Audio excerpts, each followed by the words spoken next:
When in the course of human events, it becomes necessary for one people to dissolve the political bands which have connected them with another, and to assume, among the powers of the earth, the separate and equal station to which the laws of nature and of nature's God entitle them, a decent respect to the opinions of mankind requires that they should declare the causes which impel them to the separation.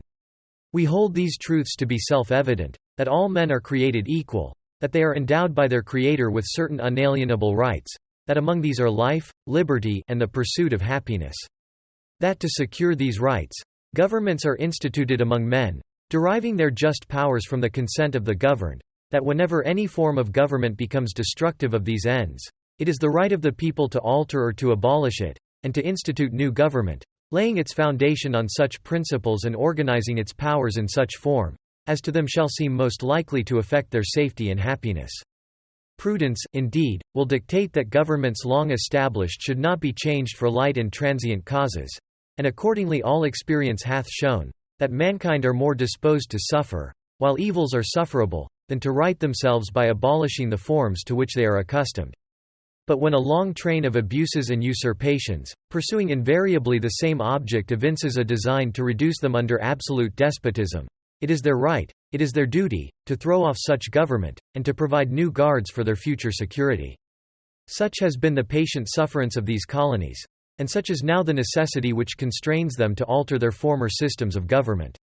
The history of the present King of Great Britain is a history of repeated injuries and usurpations, all having in direct object the establishment of an absolute tyranny over these states.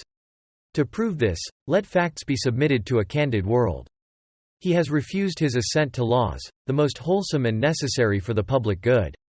He has forbidden his governors to pass laws of immediate and pressing importance, unless suspended in their operation till his assent should be obtained, and when so suspended, he has utterly neglected to attend to them.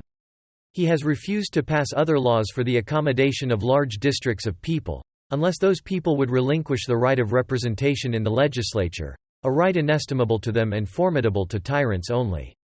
He has called together legislative bodies at places unusual, uncomfortable, and distant from the depository of their public records, for the sole purpose of fatiguing them into compliance with his measures. He has dissolved representative houses repeatedly, for opposing with manly firmness his invasions on the rights of the people. He has refused for a long time, after such dissolutions, to cause others to be elected, whereby the legislative powers, incapable of annihilation, have returned to the people at large for their exercise, the state remaining in the meantime exposed to all the dangers of invasion from without, and convulsions within. He has endeavored to prevent the population of these states, for that purpose obstructing the laws of naturalization of foreigners, refusing to pass others to encourage their migration hither, and raising the conditions of new appropriations of lands. He has obstructed the administration of justice, by refusing his assent to laws for establishing judiciary powers. He has made judges dependent on his will alone, for the tenure of their offices, and the amount and payment of their salaries. He has erected a multitude of new offices, and sent hither swarms of officers to harass our people, and eat out their substance. He has kept among us, in times of peace, standing armies without the consent of our legislatures.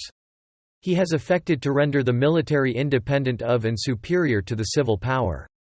He has combined with others to subject us to a jurisdiction foreign to our constitution, and unacknowledged by our laws, giving his assent to their acts of pretended legislation, for quartering large bodies of armed troops among us,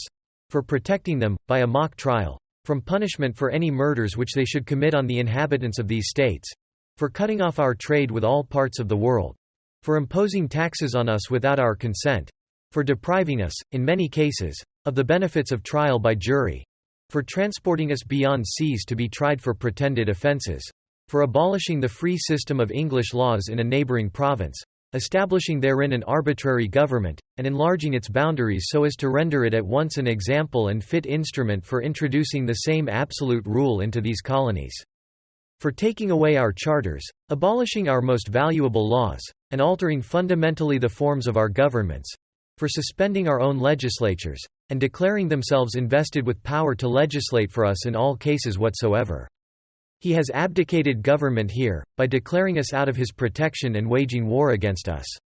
He has plundered our seas, ravaged our coasts, burned our towns, and destroyed the lives of our people.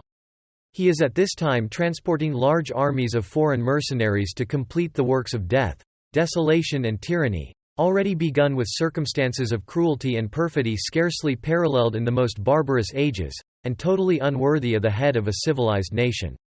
He has constrained our fellow citizens taken captive on the high seas to bear arms against their country, to become the executioners of their friends and brethren, or to fall themselves by their hands. He has excited domestic insurrections amongst us, and has endeavored to bring on the inhabitants of our frontiers, the merciless Indian savages, whose known rule of warfare is an undistinguished destruction of all ages, sexes and conditions. In every stage of these oppressions we have petitioned for redress in the most humble terms. Our repeated petitions have been answered only by repeated injury. A prince, whose character is thus marked by every act which may define a tyrant, is unfit to be the ruler of a free people. Nor have we been wanting in attention to our British brethren. We have warned them from time to time of attempts by their legislature to extend an unwarrantable jurisdiction over us. We have reminded them of the circumstances of our emigration and settlement here. We have appealed to their native justice and magnanimity, and we have conjured them by the ties of our common kindred to disavow these usurpations, which would inevitably interrupt our connections and correspondence. They too have been deaf to the voice of justice and of consanguinity. We must, therefore, acquiesce in the necessity, which denounces our separation, and hold them, as we hold the rest of mankind, enemies in war, in peace friends.